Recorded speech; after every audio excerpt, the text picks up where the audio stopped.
yun mga kapatid, ito ang ating connecting rod ang ating papalitan. No? Ito. Paparinig natin, lapit natin para so ayan ang positive na papalitan natin. So durog na siguro yung stick bearing dito sa loob, kaya kailangan natin siyang palitan. Okay? So yun ang abangan natin mga kapatid. What's up? Sir A. Ayun, shout out.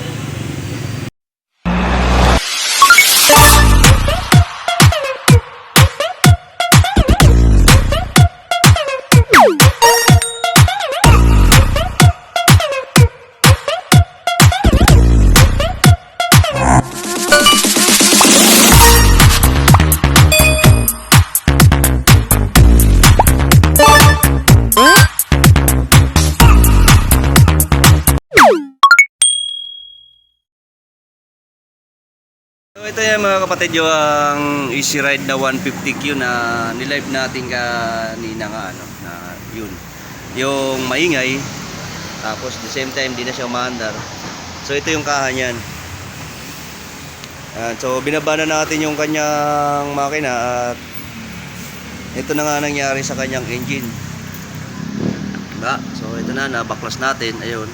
Mamaya pakita natin yung nandoon sa yung connecting rod niya kung gaano ka ano yung tama na ng kanyang stick bearing sa loob. So yan, nabaklas na rin natin lahat. Yun na nga lang, maghihintay na lang tayo ngayon ng pyesa para naman sa pagbubuo uli nito. So lilinisin natin gaya niya mga yan. Halos hindi maganda rin ang sunog, no? Ang daming carbon.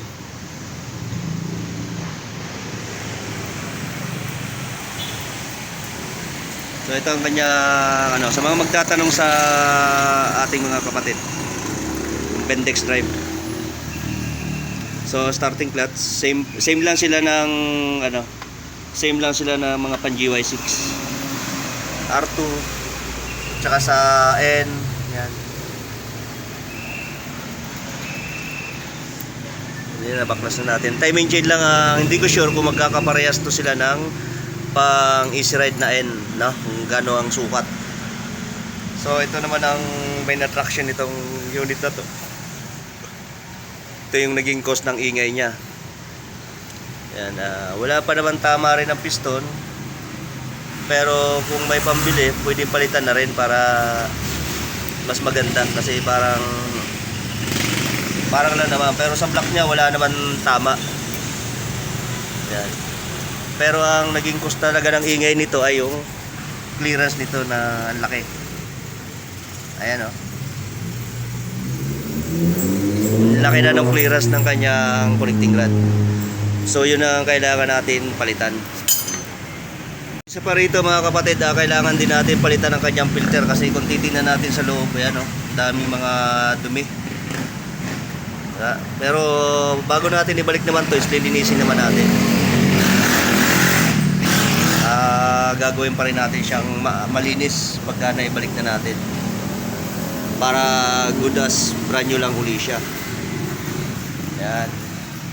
So ang bearing ng crankshaft natin mga kapatid ay magkaiba ng size. Ayan. Malaki rito, maliit dito sa kabila. Dito sa bandang left side malaki. Hindi ko lang sure kung makita natin yung nito, yung kanyang size. Silipin natin para may guideline din kayo. Ayan, so ito yung kanyang size 6207x2.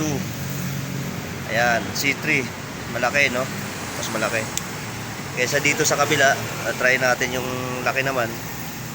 So hindi natin makikita yung size niya kasi sealed siya eh. Nabura na pati yung kanyang part number. Kaya hindi natin siya sa inyo yung kanyang size ng bearing sa kabila. Pero goods pa naman siya, wala naman problema doon.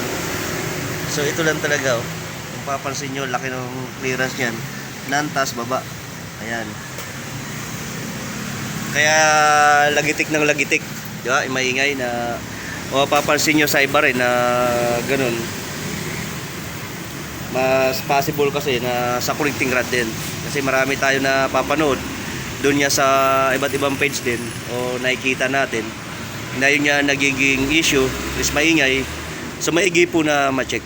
At saka mas maganda kung kayo ay magpapacheck is talagang wag mo munang ipababa kasi sayang naman kung hindi naman doon. Check muna yung panggilid o kung saang side.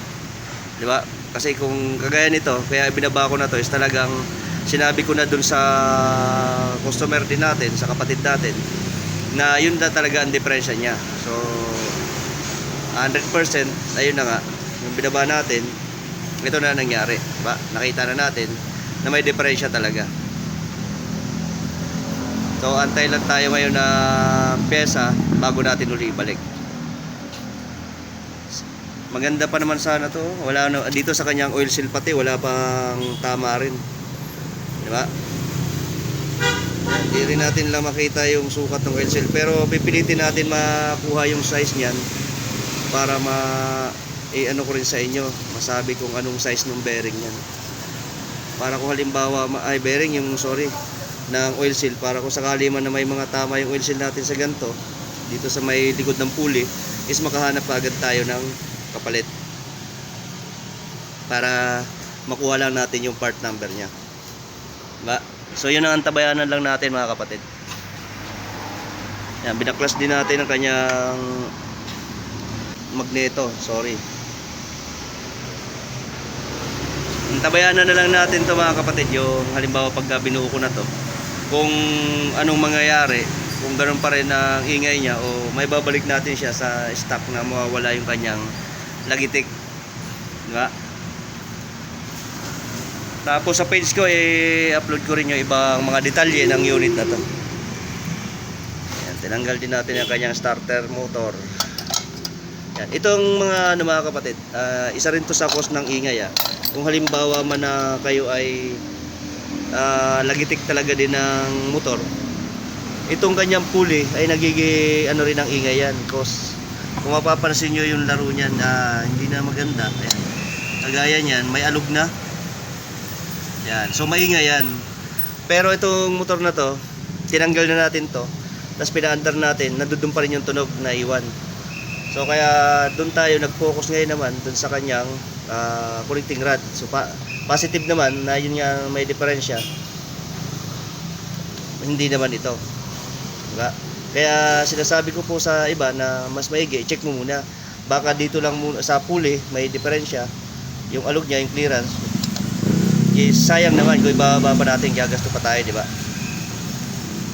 Mas maganda doon, kagaya na sinabi ko kanina, baklasin nyo muna itong pulley, isang set, tapos pandarin. Kung wala na yung ingay, 100% dito rin yun. O kung andun pa rin yung ingay, baba na talaga ang makina. So yun, maraming salamat mga kapatid. Antabayanan nyo na lang po ito sa aking YouTube channel lang. At doon sa aking Facebook page. Maraming salamat mga kapatid. So yun, ito mga kapatid, nakahugas na lahat ng ating mga pyesa. Nakalagay na rin sa karton yung iba. At itong iba ay halos lahat na hugasan na rin naman natin. Liligpit na muna natin kasi gawa nga nung wala naman mabibilang pa na pyesa natin, ano. So yun ang antabayanan natin pag ito ibubuna. Gagawin natin is kuhanan pa rin natin ng video at para malaman nyo na kung okay na siya o hindi pa, no? So yun ang abangan natin. Maraming salamat mga kapatid.